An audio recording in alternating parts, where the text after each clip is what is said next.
while it's not exactly the same story as Scream, because I think he stalked and his victims, which were students, I think it kind of has a lot of parallels to the story of Scream. Percent dumb. I absolutely love percent dumb. So it's no secret I'm a pretty big horror fan. I know that most of you guys know that. This is a little bit different of an unboxing because this one I have some interesting items, some unique items. I guess to get right into it, you know, not too long ago we saw the new Scream. It came and went, you know, we got all the promos and Tatum, just get in the car. Hello, Sydney.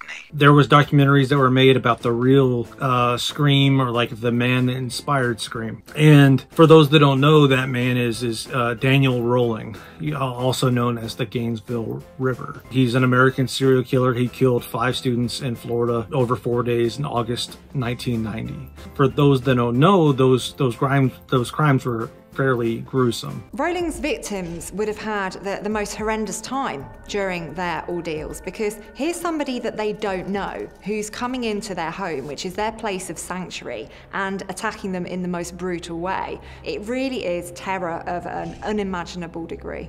He confessed to, you know, sexually assaulting several of those victims, and you know, he committed triple homicide as well. He also attempted to murder his father. You know, he confessed eventually to killing 8 people. Believe me, God is my judge. I never wanted to come this way, but I'm here and now I gotta live with this. He was sentenced to death for the 5 Gainesville murders in 1994, and he was executed by lethal injection in 2006. While it's not exactly the same story as Scream, because I think he stalked and his victims, which were students, I think it kind of has a lot of parallels to the story of Scream. Popcorn. You making popcorn? Well, I'm getting ready to watch a video. Really? What? Oh, just some scary movie. You like scary movies? Uh-huh. You never told me your name. Why do you want to know my name? I want to know who I'm looking at.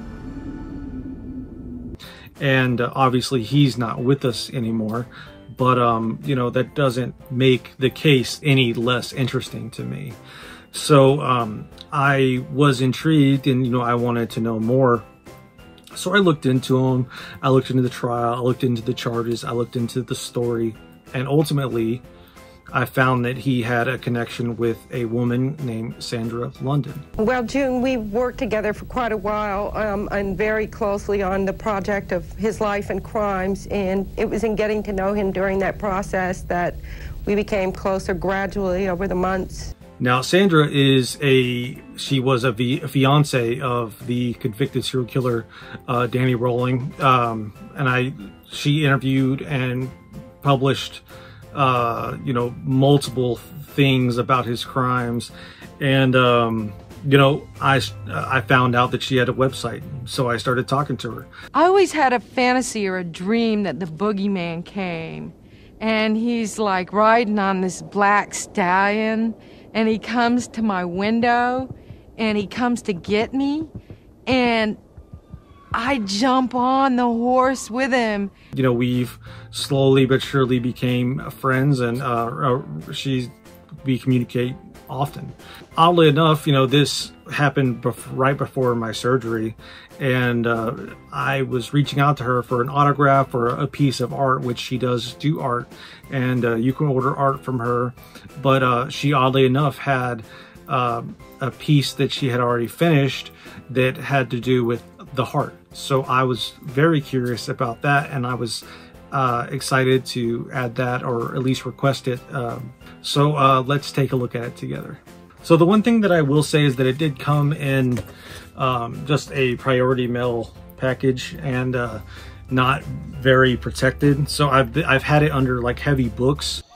You gotta flatten it out. You can see it's kind of bent there in the middle. But it's her signature, and then just a piece that she made, and you can kind of see it says heart is a very fertile place, which very interesting, very odd that this existed prior to us communicating. And then Jessie has heart there written on the back, and then her like symbol or second signature, if you will. And yeah, it's just a piece that I found interesting. I like the connection to the Scream story. I like the connection to the Gainesville Ripper without it being directly connected to it. How is it possible to know someone so very well and for them to have a life of secret violence at the same time? Because I do find these crimes interesting, and the more you read, the more it just becomes like odd. So yeah, this is a piece that I'm really pleased to own and I'm excited to have, and I appreciate Sondra taking the time to make it for me and send it to me as well.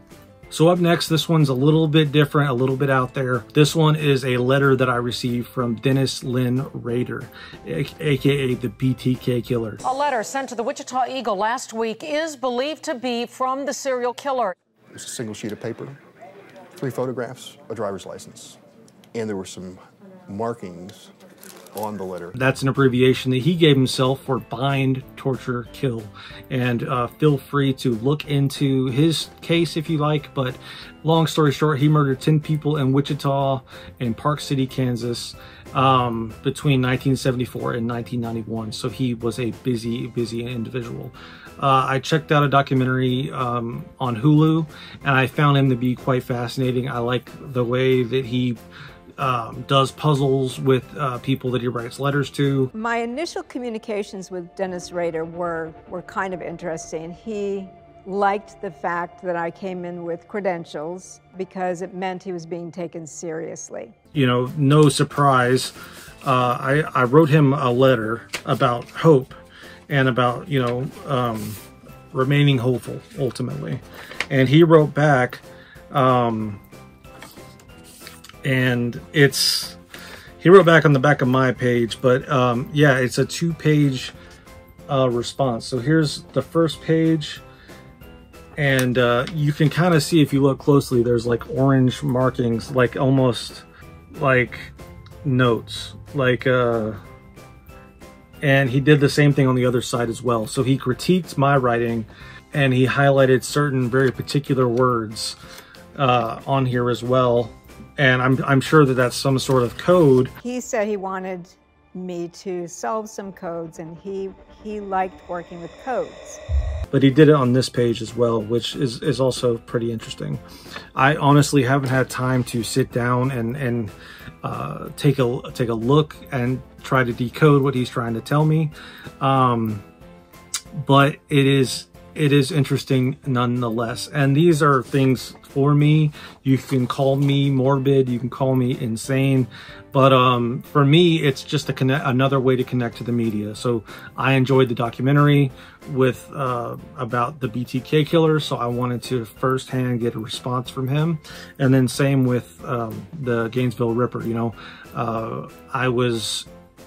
I've been a fan of Scream since it first came out. I remember renting it and watching it, seeing most of the films in the theaters. So to get a one of one from someone that interviewed the man and was engaged to the man that inspired that story is interesting to me.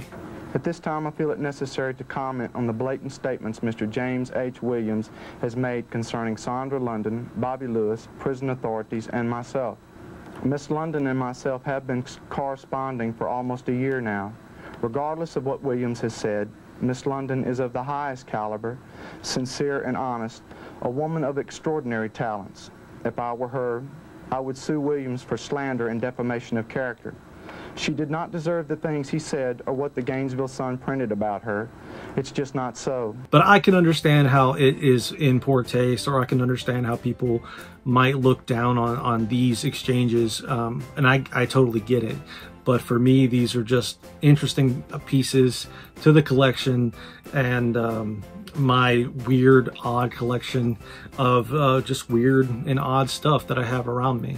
You know, a lot of people found this channel through me corresponding with the Tiger King. So now, you know, why not take it a step further and find another connection from crime to media, if you will. So anyway, let me know. Let me know in the comments below if you agree, disagree, if you want to decode this document with me.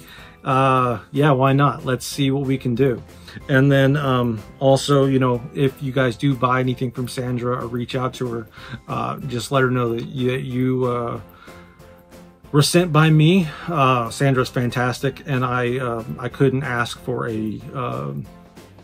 a nicer person to discuss these types of things with. So thank you, Sondra, and I guess thank you, Dennis, for taking the time to respond. You guys take care. I'll talk to you later. Bye.